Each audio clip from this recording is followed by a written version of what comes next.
Hello everyone, I am Meera Kataria and welcome back to my channel the wow factor. So friends, आज बहुत ही खुशी का दिन है। आज बहुत ही बड़ा दिन है क्योंकि आज हमारा ओजस जो है वो पूरे 1 साल का हो गया है। जी हाँ, आज उसका फर्स्ट बर्थडे है।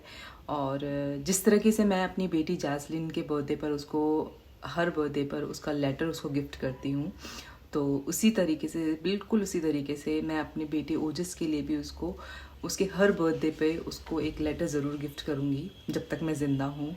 और उसके लिए, जैसे जैस्लिन के लिए, उसके लिए उसका बर्थडे गिफ्ट होता है। और तो ये भी ओजस के लिए उसका बर्थडे गिफ्ट है उसकी मम्मा की तरफ से। जैसा कि मैं हमेशा कहती हूँ, फीलिंग्स बहुत मैटर करती हैं। और दिल से निकली हुई फीलिंग्स जो है ना, वो हमेशा पहुँचती है दिल तक। तो इस लेटर के ज़रिए मैं वो फीलिंग्स अपने बेटे तक पहुंचाना चाहती हूँ। आई नो कि अभी वो बहुत छोटा है, उसे तो पता भी नहीं है क्या फीलिंग्स क्या होती हैं।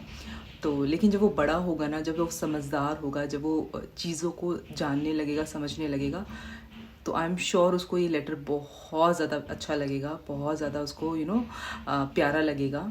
और बहुत दिल से वो उसको देखेगा। तो लव यू बेटा, and wish you a very happy birthday. First of all, आप बहुत खुश रहो, अच्छे से बढ़ो, अच्छे से पढ़ना जब बड़े हो गए। तो चलिए फिर लेटर स्टार्ट करते हैं। और क्या मैं इस लेटर में अपने बेटे को गिफ्ट कर रही हूँ, तो चलिए आपको बताती हूँ।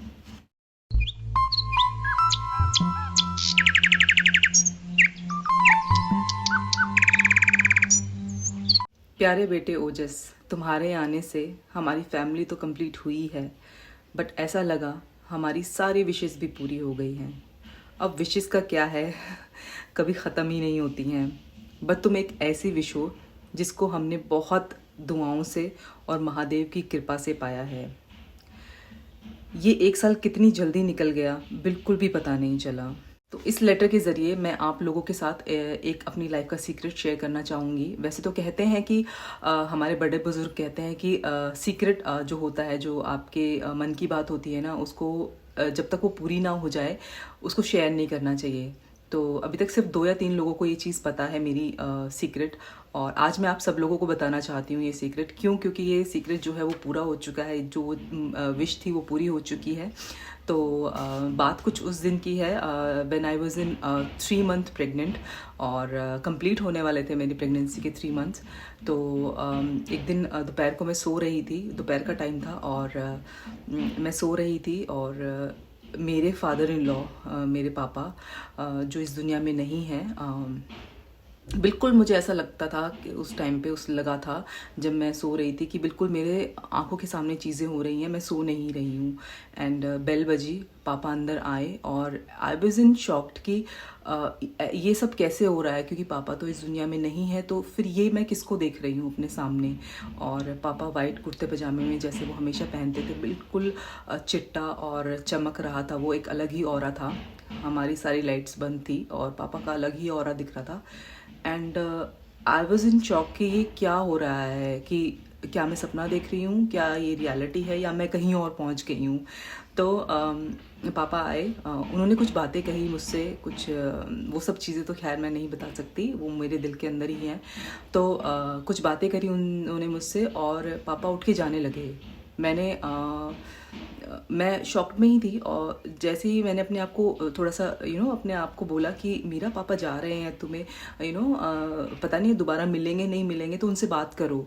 तो मैंने पापा को रोका और पूछा कि पापा 1 मिनट रुको। तो पापा ने पीछे टर्न किया, स्माइल किया, और पापा ने बोला मैं आता हूँ, और चले गए। और जैसे ही मेरी नींद खुली, मैं सब कुछ सोच के बहुत रोई, बहुत रोई। मेरे हस्बैंड जैसे ही ऑफिस से आए, मैंने उनको ये सारी बातें बताई। तो मुझे एक बिलीव हुआ कि जो ये आने वाला है ना, ये पापा का आशीर्वाद है।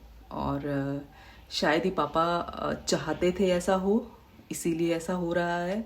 पता नहीं क्या था, पर एक स्ट्रॉन्ग बिलीव मेरे मन में बैठ गया उस दिन से। तो जिस किसी ने भी मतलब मेरे फादर इन लॉ को देखा है, उनको जानते हैं, तो सब लोग यही बोल रहे थे कि पापा वापस लौट कर आए हैं, बिल्कुल उनके चेहरे पे है, बिल्कुल उनके चेहरे की बनावट है।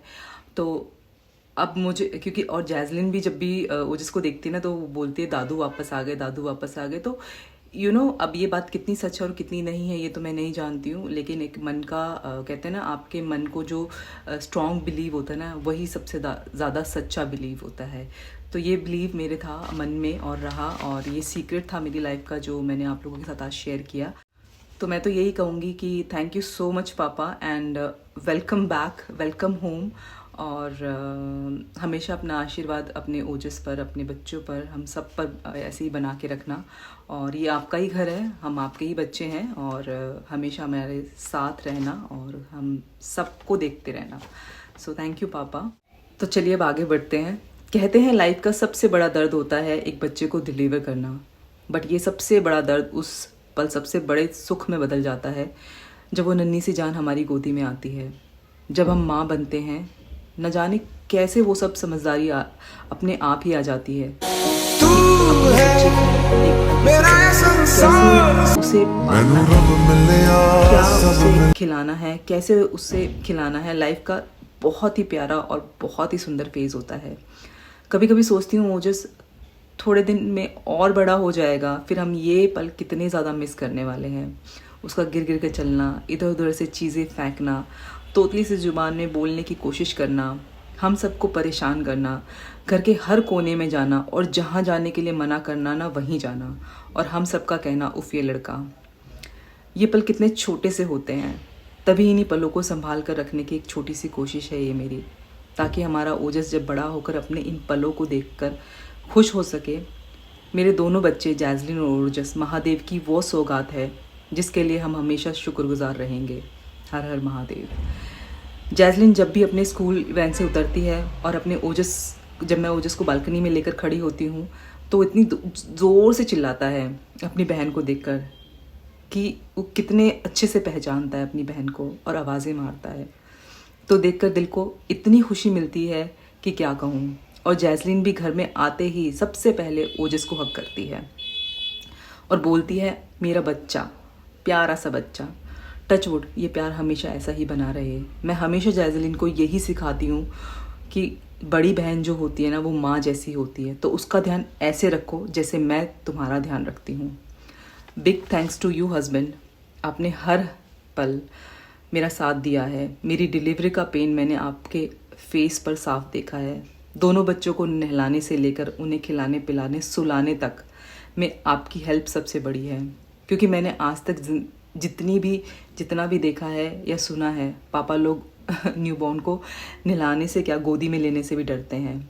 मुझे भी समझ में नहीं आता था कि क्या करूं, कैसे नहलाऊं, बट आपने दोनों बच्चों को इतने प्यार से नहलाना, खिलाना, पिलाना, सुलाना, और क्या चाहिए। एंड मेरी नीड को आपने हमेशा समझा है और फुलफिल किया है। You are the best husband and a best papa too. आज ओजस तुम 1 साल के हो गए हो, तुम 6 दांतों के मालिक हो गए हो, बिना किसी की हेल्प के चलने लगे हो, अपने आप खाने पीने दौड़ने लगे हो, सबको परेशान भी करने लगे हो। हमारा प्यारा सा छोटा सा ओजस, बस आप सब हमारे बच्चों को ऐसे ही ब्लेसिंग्स देते रहना। Wish you a very happy birthday Ojas. खूब अच्छे से बढ़ो, सब अच्छा अच्छा सीखो, क्योंकि तुम कटारिया फैमिली के सबसे छोटे बच्चे हो, तो सबको तुमसे बहुत सारी तुम कटारिया फैमिली के सबसे छोटे बच्चे हो, तो सब आपको बहुत ज़्यादा प्यार करते हैं। हमारे दिल को बहुत ज़्यादा खुशी मिलती है जब लोग ये कहते हैं कि अपने दादू पर गया है। बस अपने दादू जैसा ही बनना, बहुत इंटेलिजेंट, डाउन टू अर्थ और सबके लिए हेल्पफुल। गॉड ब्लेस यू बेटा, we all love you lot. So इस लेटर के ख़त्म होने से पहले मैं कुछ 2 लाइनें कहना चाहती हूँ। तुझे सूरज कहूँ या चंदा, तुझे दीप कहूँ या तारा, मेरा नाम करेगा रोशन जग में मेरा राज दुलारा। I love you so much बेटा, wish you a very happy birthday. और हर बर्थडे आपका बहुत अच्छे से जाए, खुशी से जाए, आप जल्दी जल्दी बढ़ो। जल्दी जल्दी मैं ये मैं हमेशा मिस करने वाली हूँ। तो wish you a very happy birthday बेटा, और अपनी जैज़लिन बहन के साथ ऐसे ही हमेशा प्यार से रहना और खुश रहना, सबको खुश रखना। Happy birthday, God bless you, lots of love, lots of love.